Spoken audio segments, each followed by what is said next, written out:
Le Real Madrid est en quart de finale de la Coupe du Monde des clubs. Bonjour à tous. Comment allez-vous sous cette horrible chaleur? J'espère que vous pétez la forme. Moi, ça va très bien. Donc avant de commencer le débrief du match entre le Real Madrid et la Juventus de Turin, je vous invite à me mettre votre meilleur petit pouce bleu et votre meilleur commentaire dans la barre des commentaires, toujours dans la bienveillance. Bien entendu, merci à vous du soutien, ça me fait hyper plaisir. Maintenant, parlons du match du Real Madrid face à la Juventus. Score final 1-0 en faveur du Real Madrid, qui rejoint donc les quarts de finale de la Coupe du Monde des clubs. Et dans ce match-là, eh bien, je vais commencer déjà par parler du maestro de cette équipe du Real Madrid, à savoir Monsieur Arda Güler, ou Güler, comme vous voulez, mais en ce moment, il est tout simplement extraordinaire. Il ne doit pas bouger de ce 11 titulaire. Arda Güler, titulaire indiscutable. Il est phénoménal. C'est lui le maestro. Franchement, encore une fois, vision de jeu excellente, qualité de passe. Non, vraiment, Arda Güler, il a vraiment tout pour lui. Ça fait vraiment du bien. Et c'est dommage que, bon, j'ai pas envie de taper sur Carlo Ancelotti, mais c'est vraiment dommage qu'il n'ait pas misé sur lui.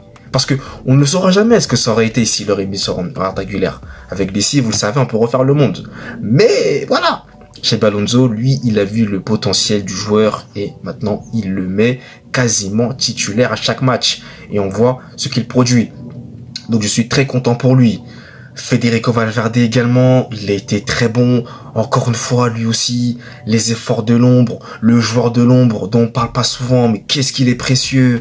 Federico Valverde, voilà, qui tente, qui frappe, c'est ça, c'est excellent. Donc ça, déjà, c'est très très bien. Mais plus globalement, bon, la première mi-temps, vous comme moi, on va se dire la vérité, première mi-temps, timide des deux équipes, hein, qui, on dirait, étaient en train de se tester, ne voulaient pas trop prendre de risques. Donc, première mi-temps, vraiment très ennuyeuse, j'ai envie de vous dire. Peu de risques pris. La Juventus qui a même raté une occasion de marquer. Colomani qui rate un face-à-face face à Courtois. Parce que à ce moment-là, s'il marque, ça peut changer le match. Il ne marque pas. Voilà, et ensuite, il se passe ce qu'il se passe, à savoir que le Real va marquer. Grâce, bien entendu, à Monsieur Gonzalo Ramos. Gonzalo Garcia, plutôt. Excusez-moi. Mais encore une fois, ce joueur-là est buteur. Moi, je vous le dis, hein, je veux le voir dans ce 11 aussi, lui. Hein. Gonzalo Garcia, mais c'est incroyable. Encore buteur. Encore buteur. En plus, un bon but de la tête, là. Avec la rage ensuite sur la célébration. La détermination. Ah, moi, je suis en train de tomber fou de ce joueur, hein, littéralement. Hein. Non, j'aime beaucoup Gonzalo Garcia. Même si, en première mi-temps, c'était aussi difficile pour lui, on le voyait pas trop. Mais il a cet instinct de buteur. Il s'est vraiment amélioré dans la finition, je trouve. Et encore une fois, c'est un match vraiment intéressant de sa part. Je ne pensais pas que Gonzalo Garcia allait très rapidement s'améliorer. Xabi Alonso, encore une fois, désolé de le mettre en avant, mais il faut le mettre en avant, a bien fait de miser sur lui. Parce que bon, il va pas remplacer non plus Kylian Mbappé, mais c'est un joueur qui peut te faire des entrées en jeu et qui peut te marquer des buts, par-ci par-là, qui peuvent te faire du bien. Il peut te faire du bien en tant que pivot, en tant que relanceur de ballon, il peut jouer en une touche. Voilà, il a vraiment l'instinct d'un numéro 9.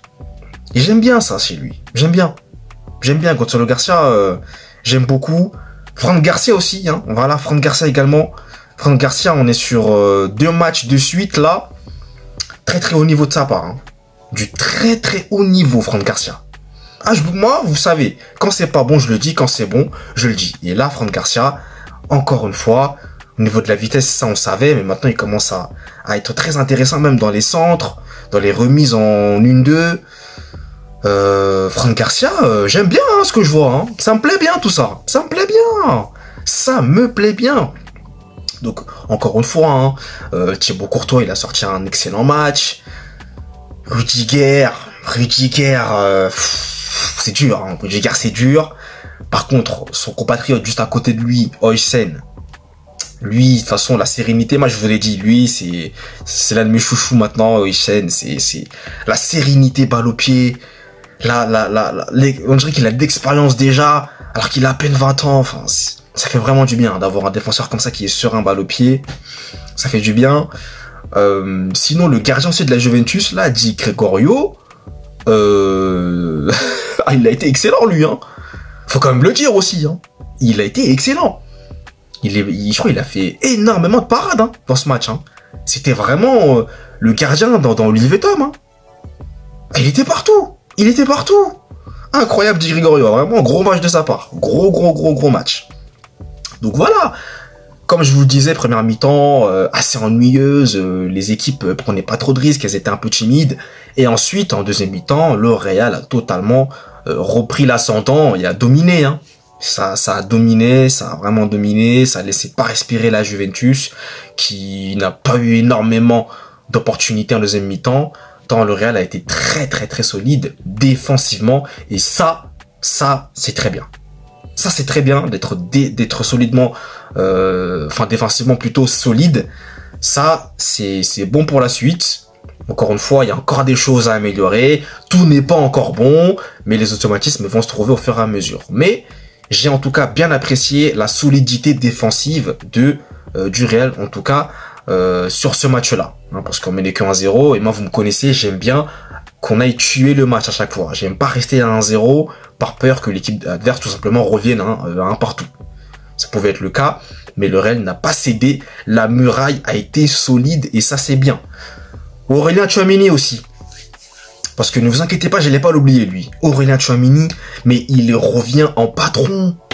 Tchouaméni revient en patron, il revient à son meilleur niveau. Lui aussi, on l'a critiqué à juste titre. Mais là, Tchouaméni, mais c'est phénoménal. Je n'ai rien d'autre à dire, je n'ai rien d'autre à ajouter.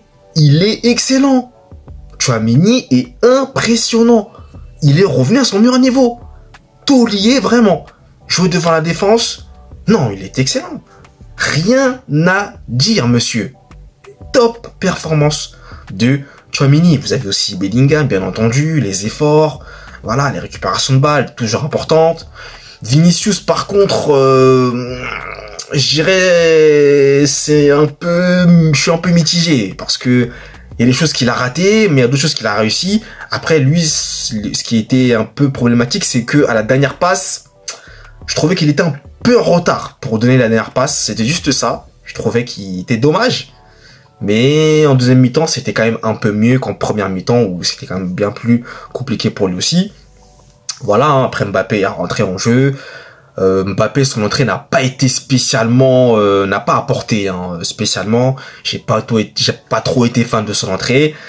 Après, moi, ce que je relève aussi dans ce match-là par rapport à Mbappé, c'est parfois son agacement qui ne m'a pas plu. Je vous dis la vérité, ça ne m'a pas plu. À un moment donné, on lui donne pas le ballon et il se frustre. Donc ça m'a pas vraiment plu. Et j'aimerais qu'il ne réitère pas ce genre de geste-là.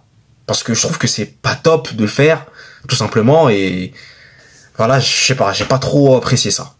Voilà, je voulais vous dire, j'ai pas trop aimé.